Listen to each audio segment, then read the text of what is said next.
La queja no trae nada, ¿no?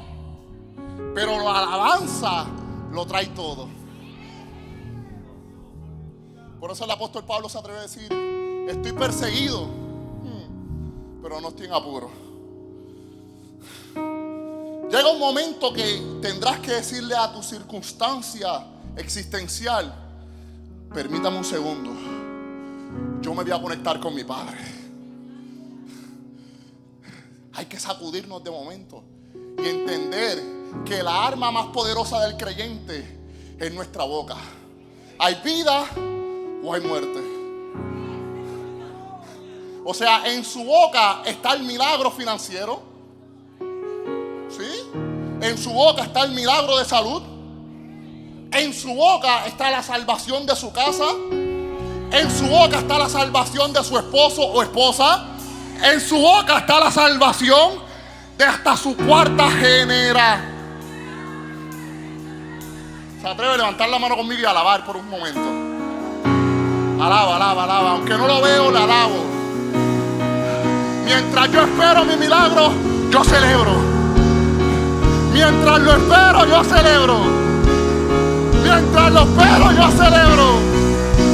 No veo nada, pero yo le creo. No veo nada, pero yo le creo. Es que para mí es imposible yo poder comenzar una predicación sin expresar la razón por la que nosotros servimos en este culto. La razón del evangelio, la razón de nosotros cantar, adorar y alabar, tiene un solo nombre y es Cristo Jesús. Entonces para mí es necesario que antes de yo poder decir cualquier otra cosa, reconocer la razón por la cual yo lo hago. Y es Cristo, mi amado hermano. Y es Cristo. Y cuando nosotros miramos y mantenemos nuestros ojos en aquel que murió por nosotros en la cruz, cuando entramos por los atrios, siempre vamos a estar agradecidos con el Señor. Y yo sé que a veces suena un poquito cansoso cuando los levitas o el pastor o el predicador le dice alabe, pero es que nosotros conocemos lo que sucede mientras usted le alaba. Y nosotros queremos que usted se envuelva y experimente esa gloria que te transforma, esa gloria que te cambia, esa gloria que hace que tu pasado que estaba en ruinas se convierta en un presente, en un fuerte castillo, porque ese es el Dios que yo le sirvo. Y yo he visto la mano de Dios. Permíteme expresar palabras de gracia y agradecimiento a cada uno de ustedes, al pastor por permitirme ocupar este altar. Gracias, pastor, le agradezco a cada uno de ustedes que me han hecho sentir como en casa. A Marcos por estar siempre dispuesto. Gracias por buscarme a cada uno de ustedes. A los jóvenes también. ¿Dónde están los jóvenes? Los de 99 años para abajo que estuvieron aquí los 2 días. Los que llegaron hoy, pues Dios les bendiga. Mi nombre es Yadiel, mucho gusto. Pero a cada uno de ustedes porque estuvieron conectados a la palabra. ¿Y por qué? Porque en la palabra habita el poder que da vida. Es nuestra lámpara. Por eso es que debemos de conocer y reconocer que sin el manual escrito, inspirado por el Espíritu, no tenemos dirección. Por eso yo soy un fiel creyente. No podemos cambiar la Biblia por cualquier teoría. Yo sé que hay frases trilladas y que se escuchan bonitas, pero si no están filtradas por la palabra, yo no la quiero ni la necesito. Porque lo que está escrito y lo que se ha inspirado desde el corazón de Dios es más fuerte de lo que el mundo pueda gritarle, mi amado hermano. Qué alegría poder hoy culminar esta campaña. Si es tan amable y puede acompañarme a la escritura, si se siente sentado, si quiere hacerlo parado, yo no tengo ningún problema. Ya, yo creo que yo lo dije ayer, pero como usted sienta mejor. Y hoy quisiera considerar el libro de Mateos 24:13. Lea la letra del Padre, del Hijo y del maravilloso Espíritu Santo que se ha movido en este lugar de una manera sobrenatural. Una iglesia que está esperando a Cristo dice: amén. Mas el que persevere hasta la semana que viene, hasta diciembre 31,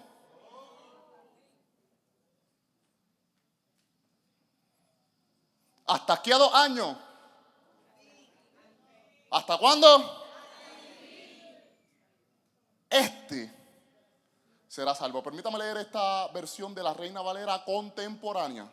Y es que dice, pero el que resista hasta el fin será salvo. Permíteme compartir el título de mi sermón: resistentes. Por lo menos denle la mano a 3 personas y dile resistentes. Resistentes. Sonríele, dile resistentes. Resistentes. Resistentes. Asegúrase que sean 3, que sean 3. Ahí veo a alguien sin saludar. Salude por lo menos a 3 personas y dile resistentes, resistentes. Resistentes. Resistente. Y puede tomar su asiento. Puede tomar su asiento. Y ahí sentadito, levante su mano derecha y permíteme darle gracias al Señor. Gracias, Padre, por este privilegio, por esta oportunidad. En los próximos minutos te pido que el poder de tu palabra, Señor, cobre vida en los corazones. Te pido, Señor, que transforme los corazones de piedra a corazones de carne. Señor, si alguien hoy ha llegado sin conocerte, sin experimentarte, sin encontrarte, te pido, Señor, que tú te le aparezcas en el encuentro. Los que han llegado cansados, batidos, Señor, tu palabra dice que echemos toda carga sobre ti. Te pido, Señor, que a través de tu palabra tú fortalezcas, sanes, libertes, Señor. Si hay alguien encadenado, endemoniado, hoy sea libre por el poder de tu palabra, Señor. Manifiesta lo sobrenatural, Padre, que podamos experimentar tu poder. Pero sobre todo, Jesús, te pedimos, ayúdanos a ser resistentes. Ayúdanos a ser una iglesia resistente. Ayúdanos a ser creyentes resistentes. Ayúdanos a ser discípulos resistentes. Ayúdanos a ser hijos y hijas resistentes. Damas resistentes, caballeros resistentes, jóvenes resistentes por el poder de tu palabra. ¿Se atreve a darle un fuerte aplauso a Jesucristo? Aleluya. Déjame poner el temporizador. No quiero abrumar a nadie hoy. Ahora sí. Cuando miramos la palabra resistentes, la Real Academia Española lo define de la siguiente manera: es alguien que resiste o es capaz de resistir. Algunos de sus sinónimos son que alguien fuerte, duro, sólido, férreo, acerado, incansable, infatigable, alguien tenaz, vigoroso. Es alguien duradero. El antónimo de esta palabra, alguien frágil, alguien débil, alguien flojo. Por favor, no mira a ningún hermano ahora. No mira a nadie, concéntrese acá.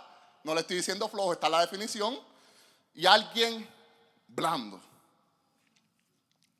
Ese es el antónimo, lo opuesto de la palabra resistente. Y es que cuando miramos la resistencia en la trayectoria de la humanidad, desde el principio, la resistencia ha logrado o ha adquirido grandes logros de manera positiva. ¿Cuántos han sembrado aunque sea una habichuela? Usted sabe que si no muestra una resistencia en cuidar esa planta, ese frijol, ¿qué pasa? Se muere. Muere por completo. De igual manera pasa con nuestra vida espiritual. Si no resistimos en nosotros cuidar esa semilla que ha sido plantada en nuestros corazones, en nuestra mente, tristemente no va a germinar. Es por eso que la resistencia es importante, pastor. Un hombre llamado Thomas Edison. ¿Cuántos de ustedes saben conocer la historia de la bombilla?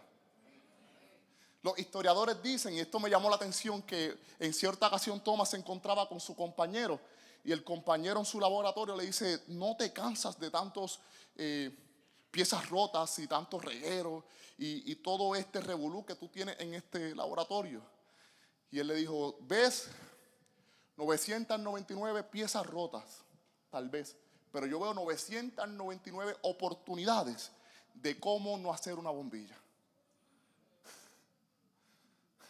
¿Por qué? Porque para muchos podrán ver fracasos, pero en las manos de Dios eres una obra que serás completada y alcanzarás la estatura del varón perfecto. Porque la palabra dice que Él no abandona las obras de sus manos. Y gracias a la resistencia de este hombre, hoy en día disfrutamos de la bombilla. Pero del lado opuesto de una persona que no resiste, es que en cierta ocasión un joven trabajaba como rescatista de animales. Estos animales eran animales enfermos o huérfanos, eran animales que estaban solos, no tenían su madre, eran crías, eran animales salvajes, pero se encontraban en un estado indefenso. Y este joven se dedicaba a rescatarlos, los tomaba y los llevaba al cuido, al shelter. ¿Cómo se dice aquí en inglés? Al refugio. ¿Cómo se dice en inglés refugio? Shelter. Oh, I got it, don't worry. Lo dije bien. Pero no era refuge, no, eso no es. Shelter, oh, my bad, sorry. Yo tengo inglés con barrera, no, perdón. Entonces, ese era su trabajo. Él tomaba los animales y los llevaba. Se dedicaba a eso hasta que en cierta ocasión, este animal en específico lo sedujo a tal manera su belleza que él no se resistió de poder cumplir con su trabajo y decidió llevárselo a la casa. Dentro de su casa le construye una jaula y adopta a este animal y le puso por nombre Rayitas. Así se llamaba, Rayitas. Rayitas, y Rayitas comenzó a crecer y a crecer y a crecer, y un día este joven tuvo que salir de su casa. Al salir de su casa, Rayitas se queda solo. ¿Y cuántos tienen perros aquí? ¿Cuántos tienen perros? Ustedes saben, los chihuahuas específicamente son perros nerviosos, y si usted deja a su perro en su casa solo, su cartera corre peligro, sus zapatos corren peligro y hace un desmadre. Y los perros solos se vuelven ansiosos. Déjame decirle, iglesia, hoy en día existen psicólogos para animales. Sí, no, esto delante de Dios esto es serio. Sí, no sé si usted ha escuchado de esto, pero sí existen psicólogos para animales que buscan atender la emoción del animal y entender por qué su comportamiento. Entonces, Rayitas no fue la excepción, préstame atención. Y cuando este joven llega a la casa, lo primero que quiere hacer es encontrarse con Rayitas. Y él es bien emocionado, pastor, decide abrir la jaula y entrar. Rayitas no se resistió de ser un tigre y se terminó comiendo al dueño.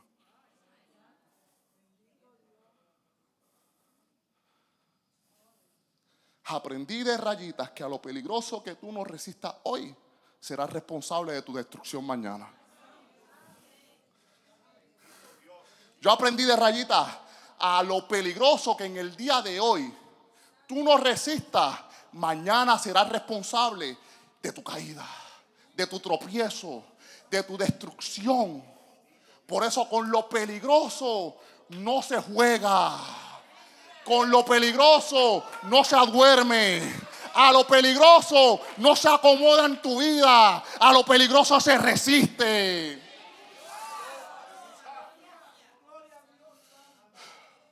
Porque David no se conformó de meramente derrumbar a Goliat. La palabra dice que tomó una espada y le cortó la cabeza. A lo peligroso se corta de raíz.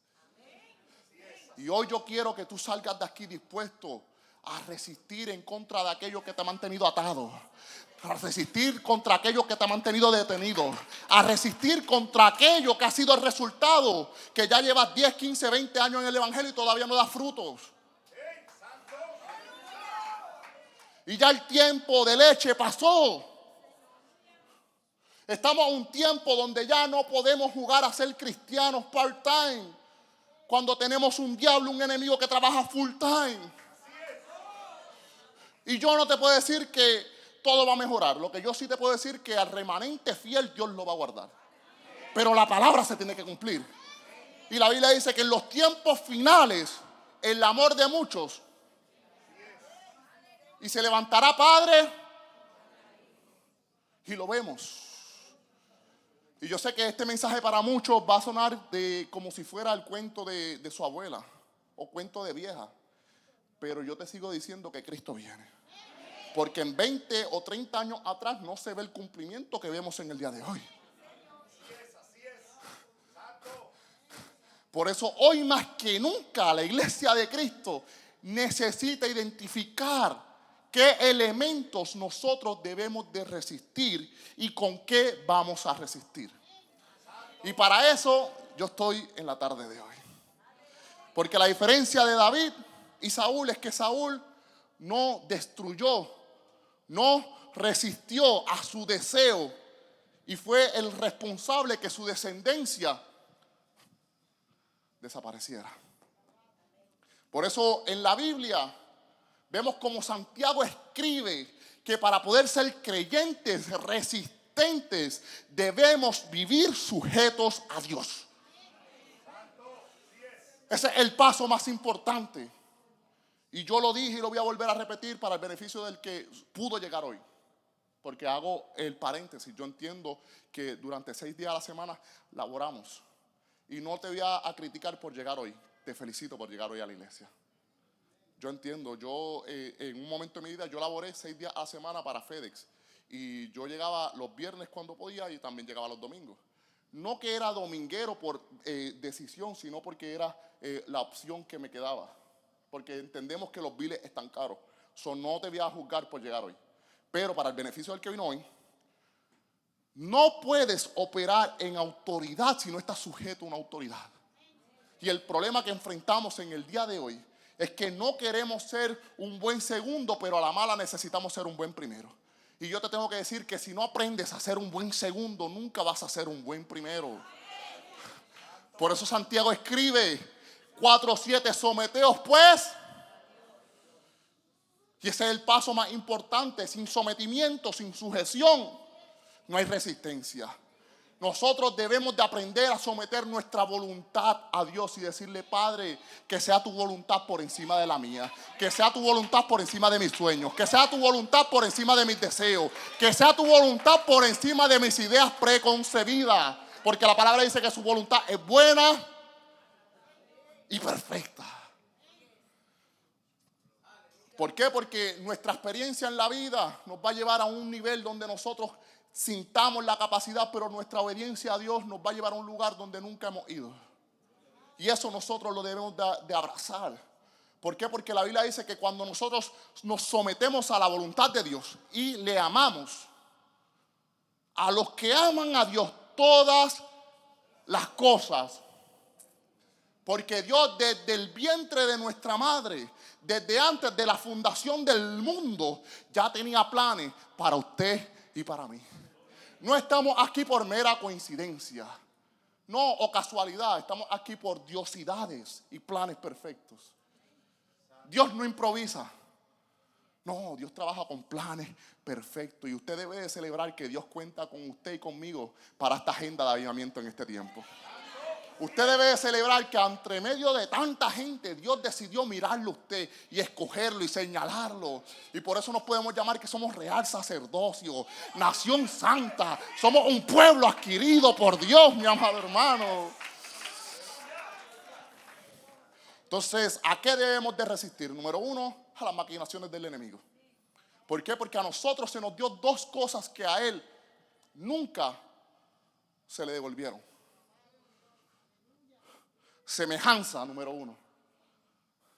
¿Por qué? Porque él quería ser igual a Dios. Y él quería ser igual a Dios. Y nosotros fuimos creados imagen. Y número 2, perdón. Porque una vez se rebela contra Dios, entonces fue. Mas sin embargo, si usted y yo pecamos o fallamos, abogado tenemos. Por eso levante su manito derecha y dile: gracias por tu gracia, Padre. Porque aún en medio de nuestros tropiezos, aún en medio de nuestros pecados, aún en medio de nuestra desobediencia, abogado tenemos que intercede por nosotros, que está sentado a la diestra del Padre, intercediendo por ti y por mí. Pero esto es muy importante, reconocer e identificar a qué debemos de resistir. Porque Satanás es experto. Él seduce, induce, conduce y posee. A Eva la sedujo, la indujo, la condujo y una vez tomó del fruto, la poseyó. Por eso con la serpiente no se habla. Hay conversaciones que tienes que aprender a cortarle. Hay conversaciones que te tienes que tapar tus oídos. Hay personas que su intención es ser homicidas. Sí, asesinan reputaciones. Y si usted le presta su oído, eres cómplice. Por eso tienes que aprender a resistir a esas conversaciones que no te ayudan a crecer y a madurar como cristiano. Sí, cuando usted sienta que alguien le quiere hablar mal de su pastor o de algún hermano o hermana, mira, hasta aquí. Dios te bendiga, pero ya se acabó la conversación. Hay que aprender a decir basta. Hay que aprender a decir hasta aquí llegó. Hay que aprender a poner límites, mi amado hermano.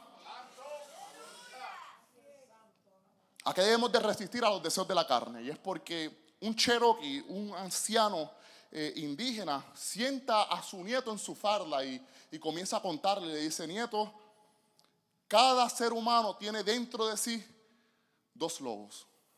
Yo sé que muchos lo han escuchado, pero me gusta. Un lobo negro que se alimenta de odio, de rencor, de la amargura, de la envidia, del celo.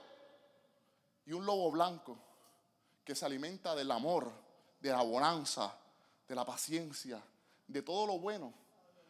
Y el nieto, bien curioso: pero abuelo, ve ¿qué lobo sobrevive o qué lobo gana? ¿Sabes cómo son los niños? Los niños preguntan todo. Y el abuelo le contestó: al que más tú alimentes. Y nosotros debemos de entender que seremos el resultado de lo que nos alimentamos. Y como creyente, eres el resultado de lo que te alimentas. Y pastor, Dios le ha entregado a ustedes. Por eso cuidado con sacar tu teología de YouTube y Facebook. Cuidado a quien usted le presta sus oídos. Sí, porque hoy en día la última modalidad es lo profético. Mira, movimiento profético más poderoso es lo que está escrito en la Biblia. Yo no necesito que nadie me llame por mi nombre. Mi padre conoce hasta el último cabello de mi cabeza. Entonces vemos la gente corriendo detrás de los profetas, pero no corren a servirle al Dios que va por encima de cualquier profeta. Entonces nosotros como la iglesia necesitamos entender que no podemos prestarle nuestro oído a cualquier persona que quiera endulzarte, mi amado hermano. Porque la mente es un jardín. Eres lo que escuchas y lo que ves. Por eso nosotros no podemos evitar que las aves vuelen sobre vuestras cabezas, pero tú decides si le permites que en tu cabeza hagan un nido. Y cuando nosotros vivimos para solamente satisfacer los deseos de nuestra carne, corremos el riesgo de vivir separados eternamente de nuestro Dios. Lo dije y lo voy a volver a repetir, porque a Dios se le conoce como santo, santo, santo. Entonces no podemos querer estar con un Dios santo en el cielo si no aprendemos a vivir en santidad aquí en la tierra. Porque si queremos llegar a un cielo donde está inmerso de toda su santidad, aquí en la tierra nosotros tenemos que aprender a ser santos también. Por eso Romanos 8:13 dice: porque si vivís conforme a la carne, moriréis. ¿A qué debemos de resistir? Al pecado. Hay que aprender a cortar lazos con el pecado. Hay que comenzar a descartar actos permisivos. Va a llegar el momento que cuando un grupo de amistades en tu trabajo o en el gimnasio o en cualquier lugar comiencen a hablar de esa mujer o de aquella mujer o de aquel hombre no, permiso, no me conviene estar aquí. La Biblia dice: ¿cómo estarán dos de acuerdo si no están juntos? Y muchas veces solamente nos centramos y pensamos que es a nuestra pareja, pero también el círculo de amistades. Es también a quien tú le permites la entrada a tu hogar. Tu hogar es tu santuario, no cualquiera puede entrar a tu casa. Y hay que entenderlo. ¿Por qué? Porque el pecado te ciega y te pone a dar vueltas en un mismo lugar.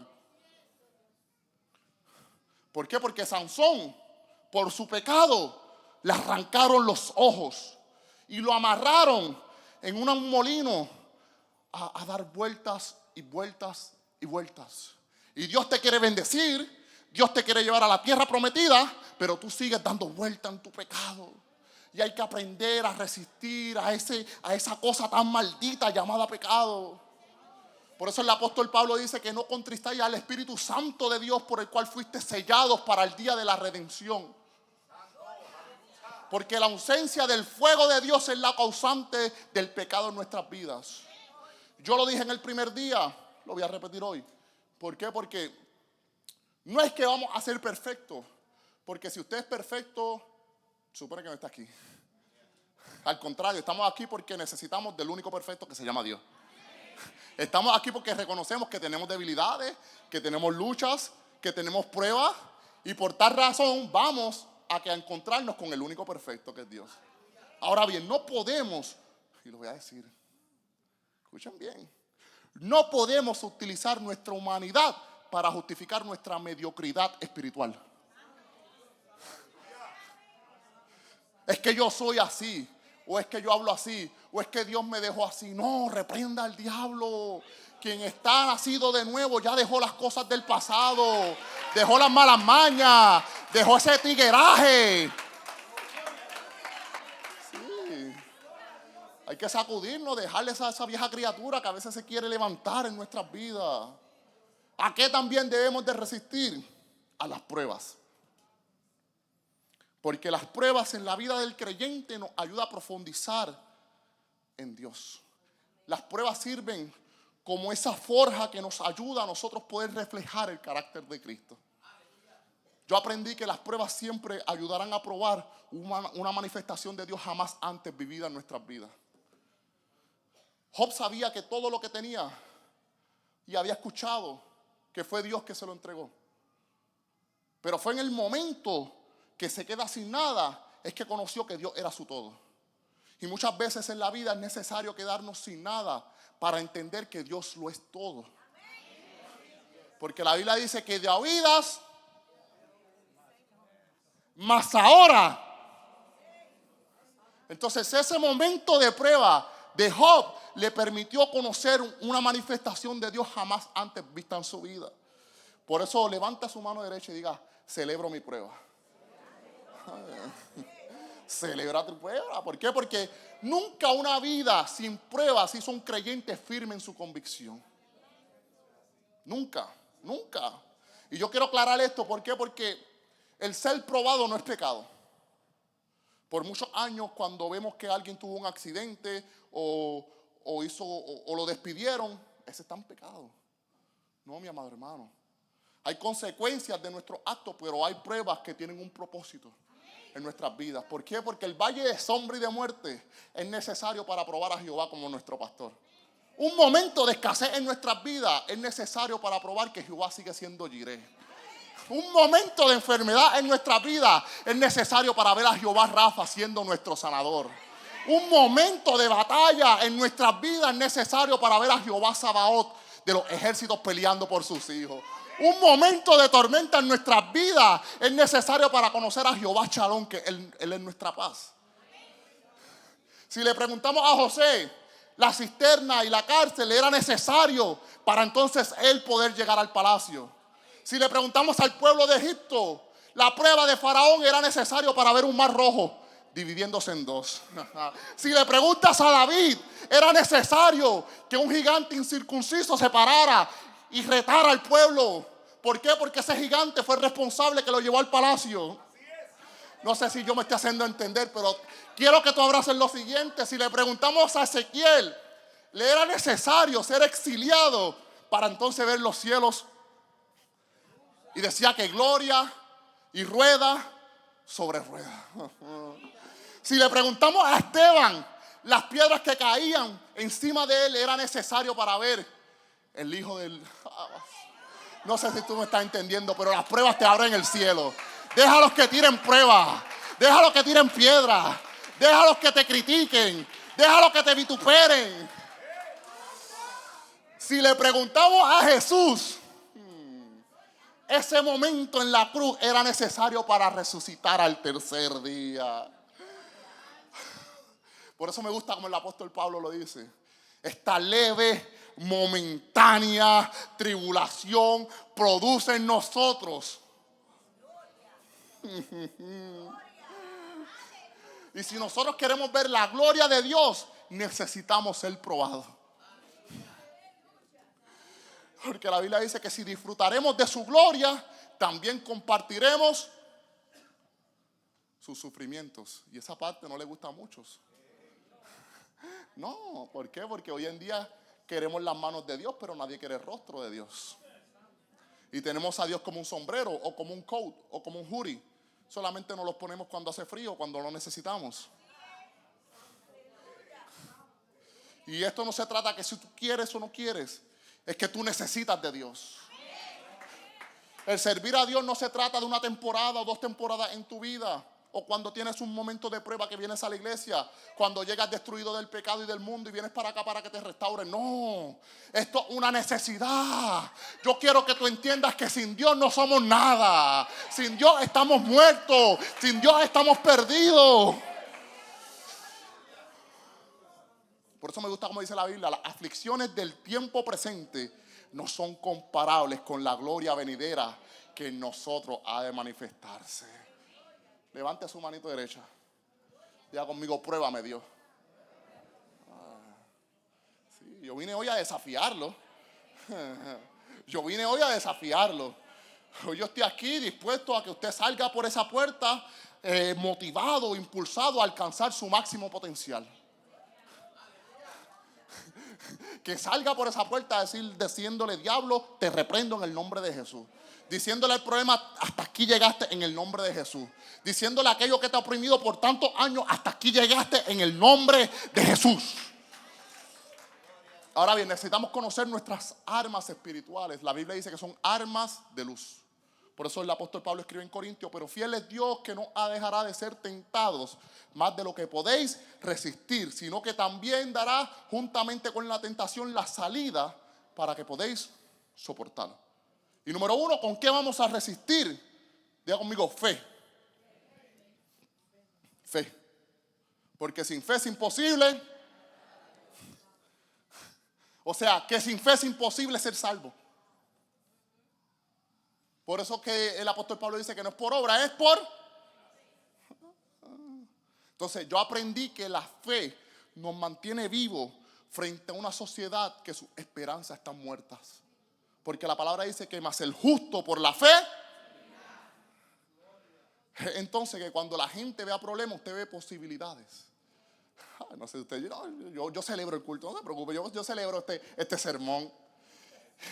Yo quiero que entiendas que todos en nuestra vida vamos a enfrentar crisis de fe. Y es necesario constantemente pedirle al Señor: fortalece mi fe.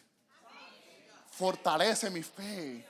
Fortalece mi fe para yo creerte por más. Fortalece mi fe para yo creerte por la provisión. Fortalece mi fe para yo creer por un milagro. ¿Por qué? Porque Pedro caminó con Jesús. Lo vio sanar su suegra. Lo vio multiplicar panes y peces. Pero en el momento crucial de su vida, le dijeron: tú hablas como él. Yo no lo conozco. Y no podemos ser Pedros en el día de hoy. No podemos aquí conocer lo que Dios hace y ver su manifestación, pero allá afuera negarlo con nuestras acciones y nuestras actitudes. Porque sí, todos en algún momento de nuestras vidas hemos sido Pedro. Predicador, ¿cómo? Sí, lo hemos negado con nuestro testimonio. Lo hemos negado con la manera como tratamos a nuestros hijos, nuestros familiares. Mira, usted no a todo el mundo le tiene que decir hermano, y no a todo el mundo lo tiene que amar como su hermano, pero tiene que aprender a amarlo como su prójimo. Por eso Jesús dice: ama a tu enemigo.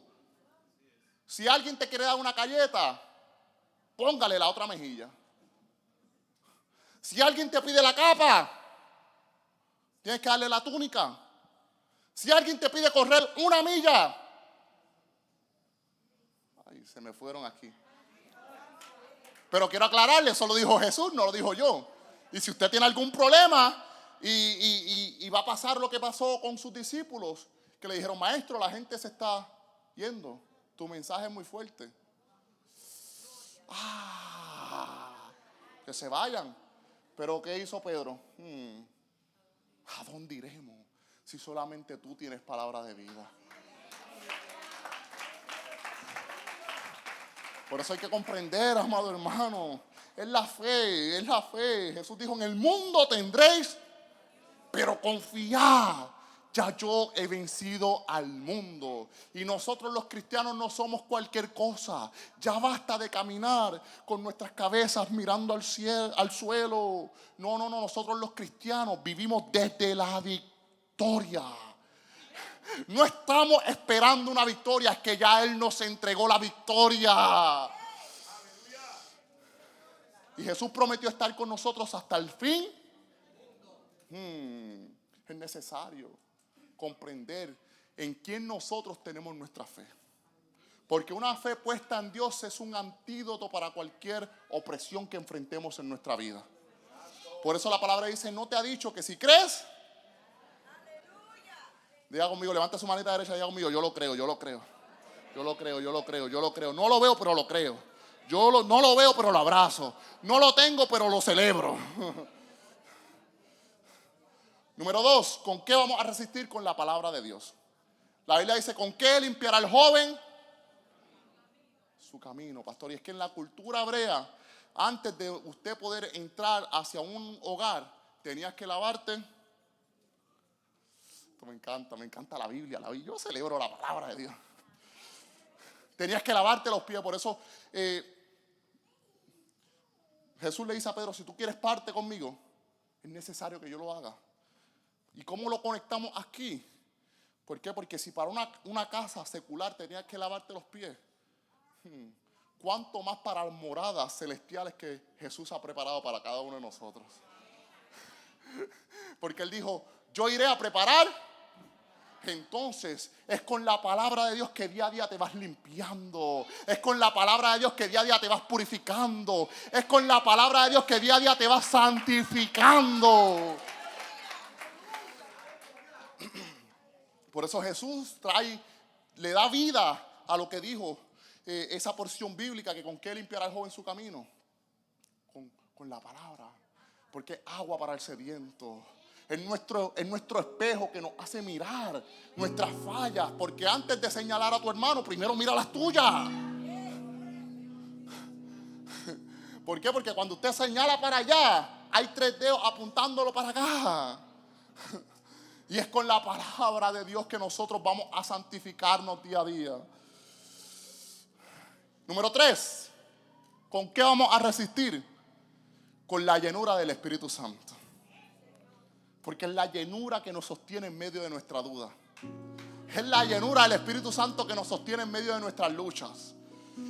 Es la llenura que nos sostiene en medio de nuestros problemas, en frente de las persecuciones, en medio de la duda. Es la llenura del Espíritu Santo.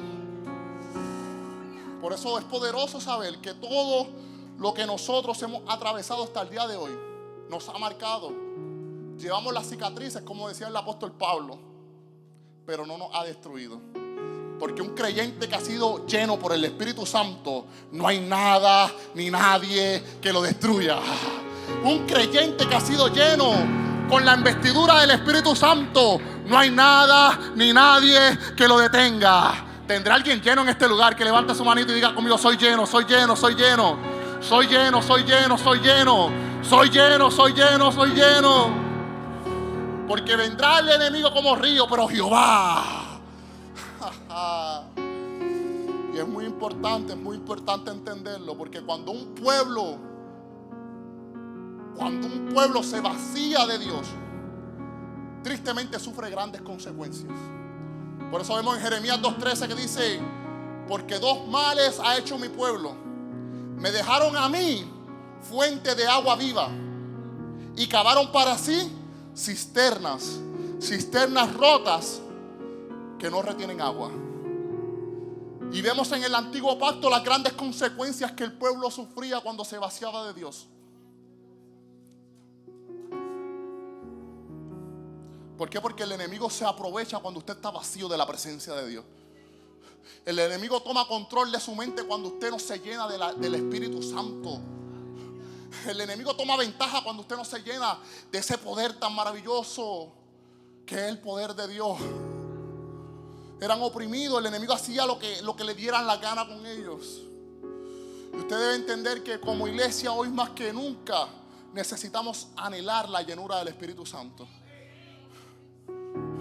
Porque solamente una iglesia llena del poder del Espíritu Santo libertará a los endemoniados cuando entren por esas puertas.